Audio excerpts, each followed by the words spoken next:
Corporation అంతా కూడా ఈ 24 hours వాటర్ సప్లై ఇవ్వడానికి కేంద్ర ప్రభుత్వం మీ శాఖ నుంచి ప్రత్యేకంగా మాకు నిధులు ఇచ్చే ప్రయత్నం చేయాలని చెప్పి వారికి కోరడం జరుగుతున్నది. దాంతోపాటు మా పొన్న ప్రభాకరణ ఆవేదన చెప్పాడు. ఆవేదన చెప్పాడు. మీ అందరికీ ఆ వాయిస్ అర్థం కాలే. మీ అందరికీ ఆ డంపింగ్ యార్డ్ కంపోజ్ చాలా ఇష్టం అంటున్నాను మీకు. అందుకే ఎవరు సప్లై చేస్తాం గట్టి కొట్టుబట్టే మా ప్రభాకరణ చాలా ఆవేదన మంచి అయిపోయాడు. కాబట్టి అలా మంత్రి గారు ఉన్నారు కాబట్టి ఒక్కసారి అందరు లేచి నిలబడి ఆ డంపింగ్ యార్డ్ కంపు మాకు పోవాలని చెప్పి ఒక్కసారి విజ్ఞప్తి చేయడం అందరూ వస్తారు. సార్ మిత్రులు కూడా కూర్చున్న అంతా లేచి మీకు కంపు అవసరమైన కూర్చొని లేకుండా నిలిచి చెప్పండి. Thank you. తప్పకుండా ఆ డంపింగ్ యార్డు దానివల్ల చాలా नुकसान हो रहा है सर. तन करीमनगर में बर्निंग इशू है सर. वो डंपिंग यार्ड का इशू पूरा जनता को नुकसान हो रहा है सर. आप कृपया करके वो डंपिंग यार्ड से विमुक्ति करिए सर. कभी करीमनगर जनता को प्लीज सर. ये इंपॉर्टेंट इशू है सर. ये కాబట్టి డంపింగ్ యార్డ్ విషయంలో తప్పకుండా వారు స్పందిస్తారని చెప్పి వారు ప్రధాన సమస్య ఆ డంపింగ్ యార్డ్ సమస్యను వారు పరిష్కరిస్తారని చెప్పి ఒక నమ్మకం విశ్వాసం ఉంది. దాంతోపాటు ఇప్పుడు కూడా కేంద్ర ప్రభుత్వము అన్ని రకాల స్మార్ట్ సిటీ ప్రకటించిన తర్వాత అన్ని రకాల నిధులను విడుదల చేస్తుండడం వల్లనే ఇవాళ స్మార్ట్ సిటీ వాళ్ళ పనులు పూర్తి కాబోతున్నాయి. వాళ్ళు సరే కొంత ఇబ్బందులు వస్తున్నప్పుడు కూడా మొదట విడుదల కాని సందర్భంలో కూడా స్టాండింగ్ కమిటీలో నేను చాలా సీరియస్ గా గొడవ చేసిన తర్వాత అప్పుడు వెంటనే ప్రభుత్వం నిధులు విడుదల చేయడం కరీంనగర్ కానీ వరంగల్ కానీ దాని తర్వాత పనులని త్వరితగతిన పూర్తి చేసే ప్రయత్నం చేసింది.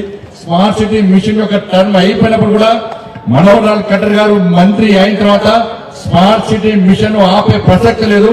ఇప్పుడు పనులు పెండింగ్ ఉన్నాయి కాబట్టి ఈ పనులు పూర్తి ఎవరు కూడా స్మార్ట్ సిటీ మిషన్ గా ఆ టైం పొడిగిస్తా చెప్పి వారు ప్రత్యేకంగా పొడిగించారు. కాబట్టి ఈ రోజు ఈ ప్రారంభోత్సవ కార్యక్రమాన్ని 24 hours వాటర్ సప్లై కార్యక్రమాన్ని మనం ప్రారంభించుకుంటాం వారి కృషి వల్ల.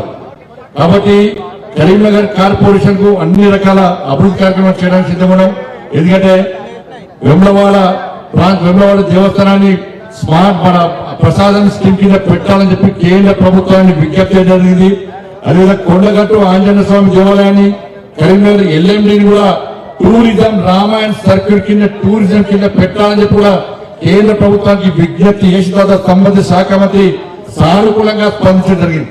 దాంతోపాటు పొన్న ప్రభాకరన్ ఏం చేసినట్టే నవోదయ స్కీములు ఎట్టి పట్ల వంగరికి ఇస్తేనే ఇంకోసారి మీతో మాట్లాడతా లేకుండా మాట్లాడని వార్నింగ్ ఇచ్చిన తర్వాత నేను కూడా కేంద్ర మంత్రిని కలిసాక సిరిసిల్ల దాంతోపాటు హుస్నాబాద్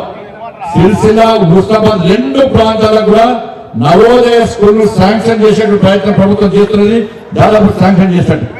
దాంతోపాటు కరీంనగర్ ప్రజలందరూ ఎదురు చూడండి ఈఎస్ఐ హాస్పిటల్ కూడా కేంద్ర ప్రభుత్వం శాంక్షన్ చేయబోతుంది కరీంనగర్ సంబంధించి. కాబట్టి ఇట్లా అనేక నిధులు కేంద్రం నుంచి తీసుకురావడానికి సిద్ధంగా ఉన్నాం. కాబట్టి అందరం కలిసికట్టుగా ఈ అభివృద్ధి కోసం ముందుతాం. తెలంగాణ రాష్ట్రానికి నరేంద్ర మోడీ ప్రభుత్వం తక్కువేం చేయలేదు. 10 సంవత్సరాల్లో 12 లక్షల కోట్ల రూపాయలను ఈ తెలంగాణ రాష్ట్రానికి ఇచ్చిన ఘనత కేంద్ర ప్రభుత్వానికి. కేవలం 1,50,000 కోట్ల రూపాయలను జాతీయ రహదారులకు ఇష్టం. ఇవాళ కేవలం పెద్దపల్లి తప్ప 32 జిల్లాలకు జాతీయ రహదారుల విస్తరణ జరిగింది. పెద్దపల్లి కూడా అతి త్వరలో దాని కూడా జాతీయ రహదారుల విస్తరణ చేయడానికి కేంద్ర ప్రభుత్వం సిద్ధంగా ఉంది. 32,000 కోట్ల రూపాయలు రైల్వే నిధులకు ఇవ్వడం జరిగింది. ఇట్లా ప్రభుత్వానికి సహకరించడానికి సిద్ధంగా ఉన్నాం. మరి కేంద్ర రాష్ట్ర ప్రభుత్వాలు కలిసి ముందుకు సాగుతానే కలిసి సమన్వయంతో ముందుకు సాగుతానే రాష్ట్ర అభివృద్ధి సాధ్యమన్న విషయాన్ని మనం గుర్తుంచుకోవాల్సిన అవసరం. కాబట్టి అందరం కలిసిమెలిసి ఎట్టుపోతూ ఈ కరీం